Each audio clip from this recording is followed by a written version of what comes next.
Team India pacer Mohammed షమీకి ఎన్నికల commission నుంచి నోటీసులు జారీ అయ్యాయి. ఓటర్ లిస్టుకి సంబంధించిన స్పెషల్ ఇంటెన్సివ్ రివిజన్ ఎస్ఐఆర్ హియరింగ్కు హాజరు కావాలని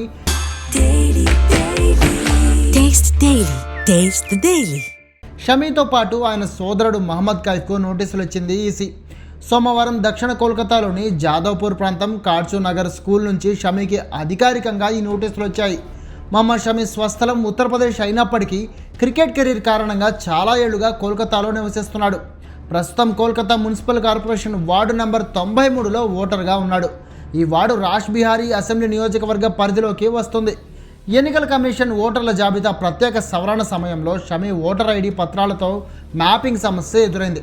ఓ వ్యక్తి పేరు 2 చోట్ల ఉన్నప్పుడు లేదా చిరునామాలో సాంకేతిక లోపాలు ఉన్నప్పుడు ఈ మ్యాపింగ్ సమస్య ఎదుర్కోవాల్సి వస్తుంది. ఈ సమస్య పరిష్కారం కోసమే సరైన రుజువులతో రావాలంటూ ఎన్నికల కమిషన్ షమీకి ఆదేశించింది. అయితే తాను ప్రస్తుతం విజయ్ హజారే ట్రోఫీలో భాగంగా రాజ్కోట్లో ఉండడం వల్ల విచారణకు హాజరు కాలేనంటూ ఎన్నికల కమిషన్కు షమీ లేఖ రాశాడు.